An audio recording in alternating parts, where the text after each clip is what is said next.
I can hear it now. Band take the field, and out of that eastern tunnel pour 215 well-drilled, well-disciplined Michigan bandsmen. They pour over the eastern sideline, they pour in the big block in, and they play the greatest college fight song ever written.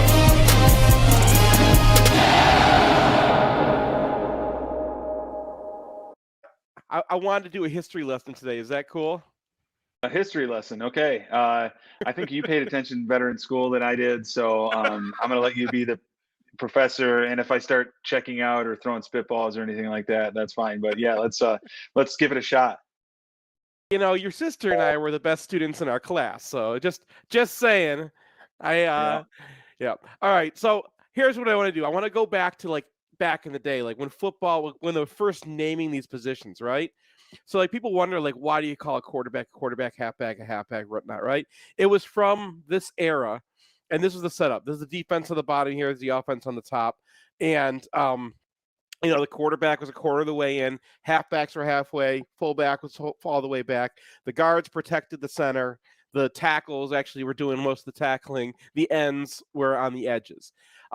But back then there were a lot of injuries happening. So they made some rules to like change things around. And these are the rules that like we still live with today. They created a neutral zone, right? So they're not like right in front of each other anymore. They decided 7 men have to be on the line of scrimmage. And then they decided who, because they were going to, once they instituted the forward pass, they decided who could be eligible for a forward pass. And it was the 4 guys in the backfield and the 2 ends. So it doesn't matter where the ends are on the line. They could be all the way out here. They could be whatever. But the 5 guys in the middle are not eligible, and the 2 guys on the ends are, period. Doesn't matter where you snap it from. Doesn't matter how wide they get, right? That's the rule. And anybody in the backfield's eligible. So that's when did the receivers split out wide, Seth? When did that start happening? Do you know? Starts happening in the late 1900s, and really didn't become a major thing until the 1950s. When passing games kind of like got there. I can skip through some of the evolution of defense here, but I wanted to show you kind of how things were. They were kind of like the 7-1 front that everyone got into with like a safety back here. They didn't change the names because everyone would play both ways. So the center was still center, guard was still a guard, whatever. And this was kind of the look in the 1900s. And here was the big shift that we're going to talk about today. This is when the single wing comes into vogue. And the single wing, one of the things they'd like to do is they would have this off the tackle over formation, right? They love doing this. They would pull this tackle over to the other side. And this is before the snap, right? Now, the ends are still the ends, right? They're still eligible receivers. So this guy could go out in a pattern. This guy can go out in a pattern. But you're snapping it from here now, right? And they also move these guys over here. Do you have any guess, Matt, why they were doing this? What's the single wing about? What are they actually trying to do when they put all those guys like that?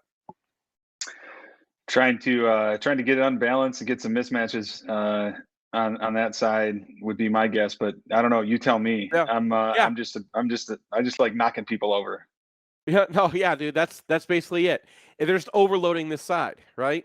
So they just put tons and tons of dudes on this side and overload the side, and they could run out that way, and it was really hard to stop.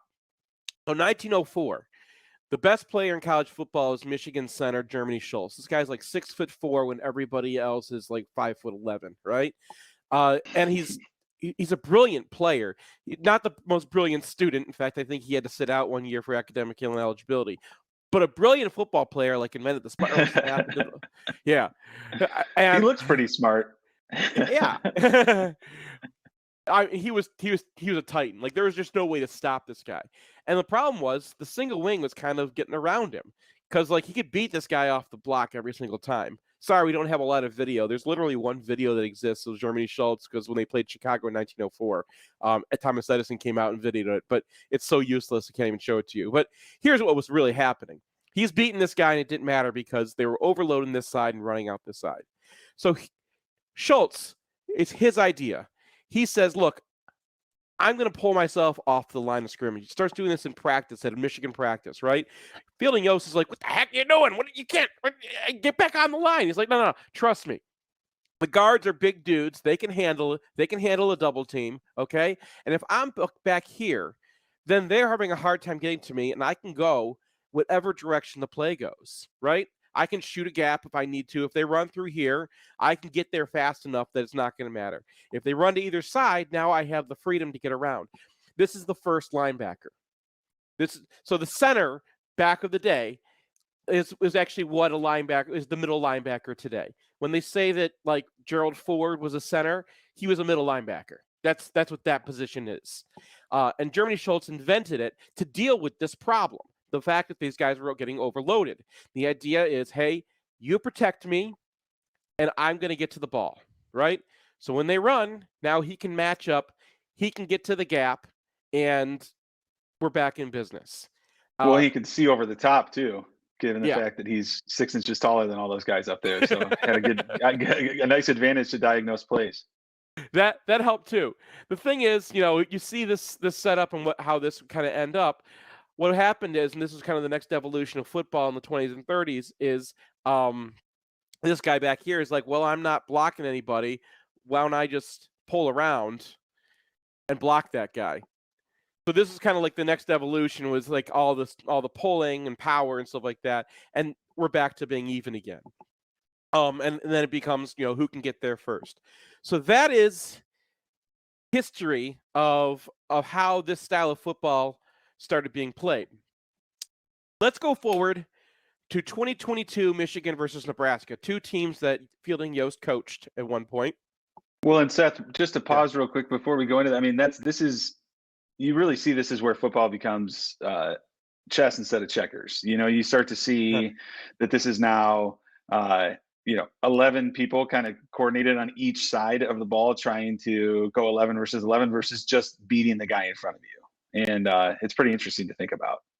Yeah, that's true. And actually, that was kind of one of the major innovations of Fielding Yost, was that he, the plays were more about like, let's overload, let's get our speed in space, let's get guys moving and see if we can outflank you. Did he say speed in space? Is he the originator of speed in space? Was that Fielding Yost that said that? He said things like that. The problem, I don't want to recommend any of the things that he wrote, because he didn't actually write them. He had somebody else write them, and then he signed off on them. And the guy who wrote them was a major eugenicist/racist. So we don't need to recommend anything that actually had his name Let's on stick it. to football. Yeah, we'll stick to the football history. But let's go back. Let's go to 2022 football. Now, this is some modern stuff, because this is Nebraska. They've been Scott Frostified, but they're doing the same thing. This guy's a tight end. Now, he's eligible, right? This guy shouldn't be on the line of scrimmage, right? You can't really tell, but this is the end man on the line of scrimmage over here. This guy's covered by here. So these 5 guys are your linemen, right? This guy's an eligible receiver. This is a tackle over formation, just like they did in the single wing era, right? Same reason. This guy is lined up just like that halfback was, right? He's on an angle. He's prepared to attack over here. Now, they've added a whole bunch of 21st century stuff to this. This guy's going to run a bubble screen over here. That's going to hold Michigan's guys back here. This guy's going to go out in a route. That's going to hold this safety. Then the quarterback is going to read this edge. So that's going to hold him. So 1, 2, 3, all these guys, and then this guy with him, all these guys are going to be taken out of the play. So Nebraska is going to pull him. Like, remember, the polling was their response too. And they have 1, 2, 3, 4, 5 guys to 1, 2, 3, 4, 5 defenders. And then they have the running back. So Michigan's going to be one man short until they can get this safety down, right? And then we can see how this play works out. Until they get the quarterback down, if we're using historical terms, huh? All right, so Nebraska gets 5 yards there. But again, let's watch. This guy's going to go in a bubble here. All right, the bubble holds him. He gets pulled out of there. Then the eye's going to go down here, zone read him. Okay, that holds him. Now and this guy's going to run a route, so that holds him. Until this safety comes down, Michigan has 1, 2, 3, 4, 5, and they have 1, 2, 3, 4, 5 blockers. The only way Michigan can win this is if somebody wins a 2-gap somebody. You got Mousy Smith. He's going to 2-gap this guy. Barrett's going to get over here. Now, sucking up this double, That's going to keep Junior Colson free. So see how Jenkins is kind of holding this double here? That keeps Colson free. That's what we're talking about when we say Michigan, the way they like to play is have the defensive linemen hold these doubles so this linebacker can get over the top. And then Mozzie Smith is doing the same thing here. He's shoving this guy back, right? And that is going to stop the polar from having having a good angle. Whoop, didn't mean to shut that. All right, and here we go. And then Mozzie Smith makes a play, but it's still 5 yards. So what does Michigan do to fix this? Here's another play, same kind of setup. Okay, just like the single wing almost. Right now, they got a fullback, they got a pistol formation. It's a little modern. Same thing though. This is a tight end, right? They've got this side loaded up. They've got him ready to attack over here. Look at Michigan's response though. They have 6 man on the line of scrimmage. We're back to 1905. See that? Yeah. And you remember I said that safety needs to come down, and that's the last guy who's going to add somebody? There he is right there. So we call this a 46 defense because of the 46 Doug Plank, the bear defense. It's not an exact bear front because bear front means you have a guy sitting over these 3 dudes, but it's basically the same thing. It's that 6 men, right? 2 linebackers, and then it's the same setup. We're right back to Jeremy Schultz's era. Yeah, and this defense obviously is designed because we're not respecting the fact that we're not afraid of a ball over the top. We're not afraid of that. But I mean, this is where in the Rich Rod era where we get the RPO and we get Denard dropping one over the top. This is a great defense for that, but you are susceptible if you get too aggressive and those safeties sneak up too much to getting beat over the top on this. And fortunately, we didn't have to worry too much with that about Nebraska, but you're not going to see us do this against Ohio State, even if they won this play. Do you think? No, and what happened, what could happen is remember this guy ran downfield before? Now his matchup is Harrell over here, so you're going to have this guy running free down the inside, and you only have a safety way back there. Now everyone's manned up, right? So you can do this if you can man up. But if Nebraska's going to run this, if they're going to put this many guys loaded up for the run, you kind of have to respond. And then the response, so the only difference is this guy's going to crack down on him, okay? And then the lead blocker here is going to be a kick out block. So he's coming through looking to kick out this guy, and he's going to, so they just switch blocks. But because of that, our middle linebacker here, now it's Michael Barrett, not Germany Schultz, and Barrett's a much smaller dude than Germany Schultz. But same thing. He's tracking the running back, stays clean. This guy goes through. He waits for this guy to come through, and he gets right in the gap, and the running back doesn't have anywhere to go and just bounces out to the edge where he gets taken down. No yards. So I thought this was interesting that basically we went back to 1906 football here. Yeah, it is super interesting. Who's your modern day, who's analogous to Germany Schultz? Is he kind of an Aiden Hutchinson type? No. I mean, you'd have to pick a linebacker who's 6'8", dude. Like that would be what you're talking about. There is no analog to Germany Schultz. You just have to sometimes you just have to say, okay, that's just one of the most ridiculous players who ever lived, and leave it at that. Awesome. Lawrence Taylor. That's the best example I can get to from Germany Schultz. Yeah. That was the style of play. He probably didn't party as much as LT would be my guess, or at least partied differently. Oh, if you look in the history, Germany got into some trouble. Let's put it that way. All right. Okay. All right. A little bit of a troublemaker. Well, obviously the game went how we thought the game would go. I think in the recap, Brian talked about we're now kind of feeling like, hey, we can sit on opponents that aren't going to be as, inferior opponents seem inferior during the game. What were your takeaways real quick from this weekend? A little bit worried about our pass rush, and Nebraska's so terrible. The unfortunate thing, I just got done with charting for UFR, and one of the main things that was standing out is Michigan kind of left some things on the table for Nebraska, and Nebraska was like, we suck. You're just missing receivers or open guys they didn't hit. So yeah, Michigan's got some things to clean up. Kind of felt like the second half everyone was giving up. I mean, it was 17-3 and it was like over. So Yeah, it was it didn't it feel like we were going to give up that lead at any point. right. So it's kind of hard to take a lot of things very seriously because at that point some of the players weren't even taking it seriously, especially on Nebraska. They had some guys who were dogging it. Yeah, yeah. Well, talk us up and talk us down on Seth. Why don't you go first, and I'll do the best I can to get you excited about something you're not excited about. All right, talk me up. Michigan's pass rush is not going to be enough to beat Ohio State. You got to get CJ Stroud off platform, and they just can't get to the quarterback without doing funky stuff. Do you think we've done all our funky stuff, Seth? Do you think there's anything left in the bag, or do you not? I think they're obviously they're going to have more amoeba stuff. They're going to have more interesting things. I think that they're going to maybe use some different players than they have recently. But you still kind of go in the same circle. And I get deep into this in today's next Sharpies, by the way. That like Upshaw, not a great pass rusher, but he's your most responsible guy. Do you use that guy? Jalen Harrell, your most versatile guy. That guy allows you to use more amoeba stuff because he can actually cover like a linebacker. But he's the worst pass rusher I've ever seen at Michigan. Or you could go Yabi Oki.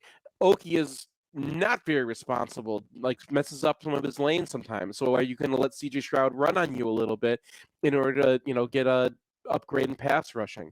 Or do you try one of the younger guys? Obviously there's a reason Braden McGregor and Derek Moore aren't playing as much as the other guys, probably because they have, they're similar to Yoki, to Yabi Oki. So I know it's kind of keep going in the circle. Which one do you want on the field?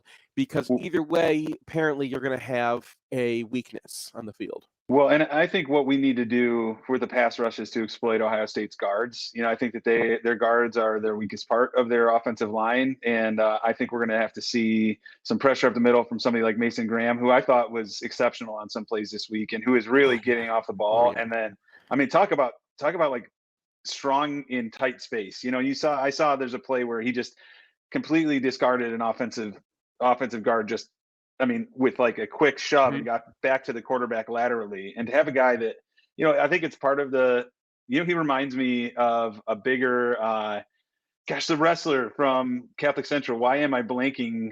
Mike Martin. Mike Martin. He reminds me of a stronger Mike Martin, and he's a true freshman. Yeah, I mean, Brian Glass was the comp I made from the very start, but that one works too. Mike Martin's the only other true freshman we really have, a comparison to, and Martin was putting up pretty much similar UFR numbers to Mason Graham. So, yeah, dude. The one thing about Ohio State's guards is they're like 5-star offensive tackles is what they are, and they do that so they can pass protect. So maybe the pass pro is not going to work. I'm very intrigued to see how that goes. I think you're right. I think that if Michigan's going to get Stroud under pressure, the pressure has to come from the middle and basically use the ends as your contained dudes. Have them be responsible. Maybe use Upshaw all game. I don't know. They can throw Oki out there a few times, but I think that Upshaw is probably your best bet if you're going to use tackles to get pass rush. The question is, can they? Because they're going to be going against offensive tackles pretty much on the interior. And that's why Ohio State has trouble with running the balls. Those guys can't get low. So maybe you can bull rush them. Maybe you can get underneath them. Maybe Mozzie Smith can just have a ridiculous day. That guy certainly got it in him. Mason Graham's got it in him. Chris Jenkins has got it in him. Michigan's really set it. Benny and Kenneth Grant had great games, and no one was really saying that Nebraska's interior offensive line was great. So you have to, take it with a grain of salt. But they weren't considered a disaster down the middle. And Nebraska's and their game plan here. That go back to my earlier question about this game. Nebraska's game plan weirdly was attacking Michigan up the middle. They were having their interior line try to move our defensive tackles off the ball, which that is a choice that you can make. All right. Well, what do I need to maybe get you less excited about? Yeah, Iowa State can't stop our offensive line. I mean, their defensive tackles got moved by Northwestern. Their linebackers are, hot shots and small and fast, but our linemen can get to them. So, that's been the history of this series. When you look at it, whoever has the best offensive line tends to win the game. And I mean, that's going back all the way through Bo. That goes back to the early days of this rivalry. It's Yeah, been and one of I the I truths of this agree part with of this you. game. I just think that my nervousness with saying it's all going to come down to the offensive line, which is a truism in football. I mean, it's one that's hard to argue against, except for the fact that you have C.J. Stroud with the stable of wide receivers that they have, and if he's able to get the ball out quickly, because he's going to be thinking about the fact that he doesn't have 5 seconds to throw a pass, and I think they're going to throw a lot of slants. I think they're going to throw a lot of quick passes. I think they're going to throw a lot of screens, and that negates a lot of those issues. I think our offensive line will dominate. I'm just worried that we're going to try and run the ball 50 times and we're not going to be able to score as many points as they are by running the ball 50 times. And so I still do think that we're going to have to be able to throw the football and we're going to have to hit some deep passes. So I don't know that it's going to be as line heavy a game. Now, wouldn't it be great if it snows like 6 inches? 1996. Yeah. My counter to that is 1996. That's what this is right now. Like Michigan's got it, like an offensive line just as good as that one that Lloyd Carr had in his early years that Les Miles actually put together here.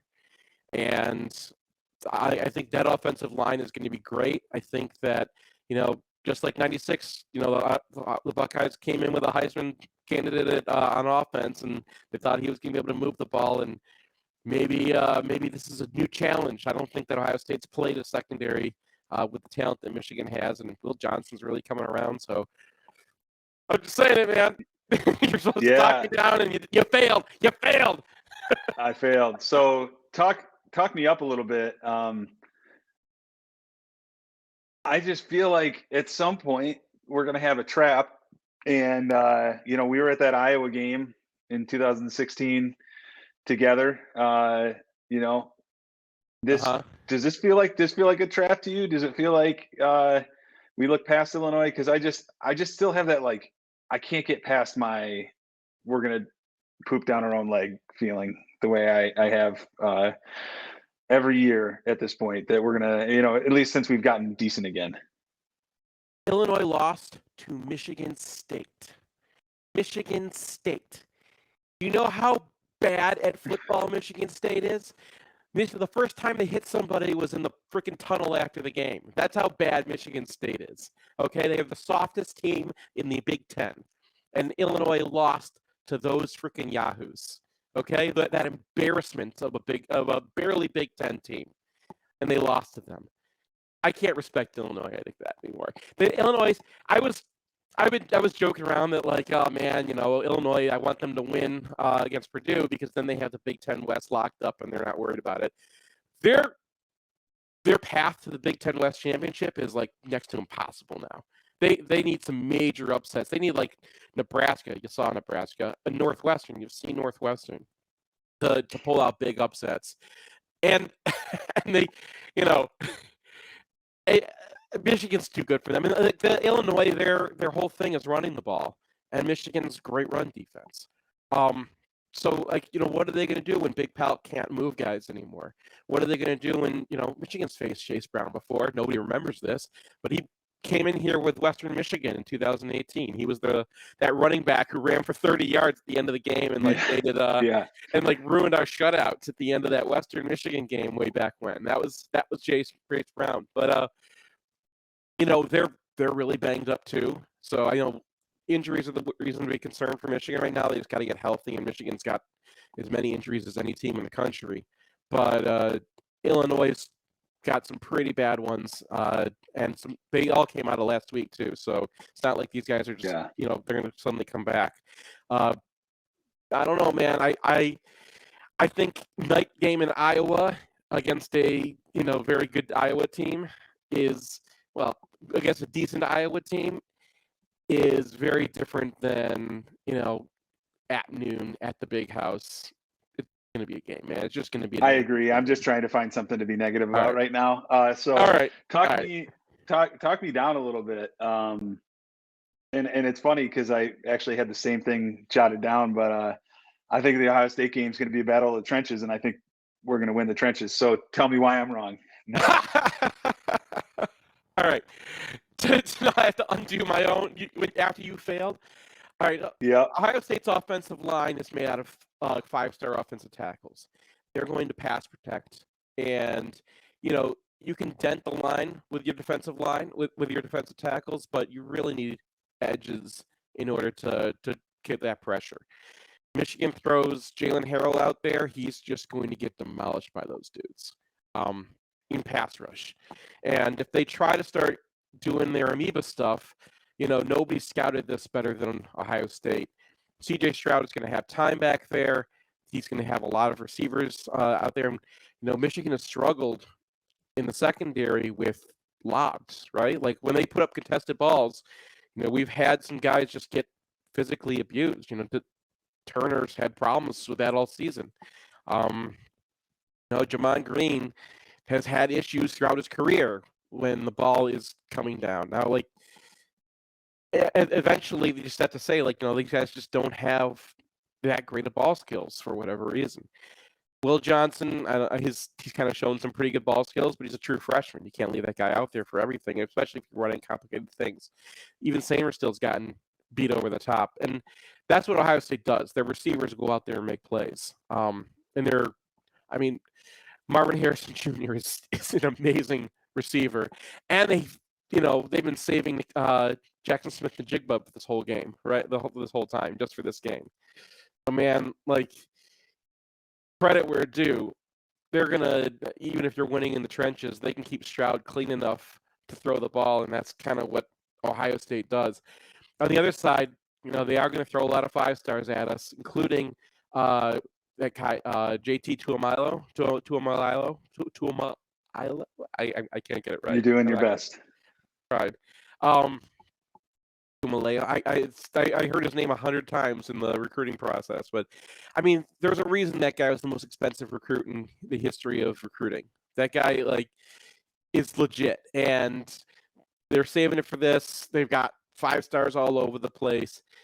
I don't think Larry Johnson's forgotten how to coach. I think maybe they've taken the foot off the gas during the season because, they're Ohio State and they just trounced everybody. And it's kind of hard to, there's a lot of emotion that goes into pass rushing and defensive line and the trenches, right?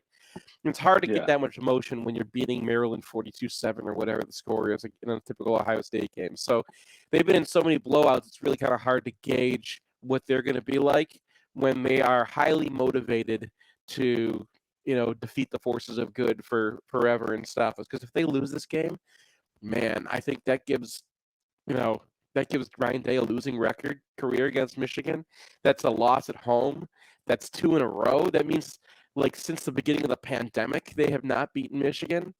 Like, that's how long. I mean, that would be an earth-shattering thing for them. I think it's very plausible that it happens. I really want it to happen, but, like, they're not going to come in with the kind of confidence they had last time. They're not going to be as surprised when they get punched in the mouth like they were last time. I think Ohio State was a better team than they were in the 42-27 game, and they were not used to getting pushed around, and they got pushed around they didn't know how to handle it. I mean, these guys had everything handed to them. I don't want to say that. As far as a football team can, because they work harder than any of us. But like they were not used to losing. They were not used to being, being down or being physically dominated, and that's not going to jump up on them this time. They're ready. No, I agree. I think that it's going to be a different.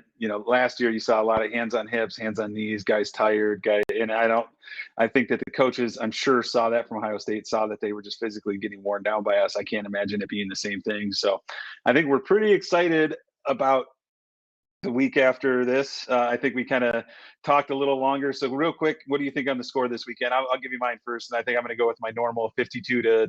I don't think this is going to be a close game this weekend. Yeah, I've been saying 42-27 every game, so I might as well not stop now. I love it.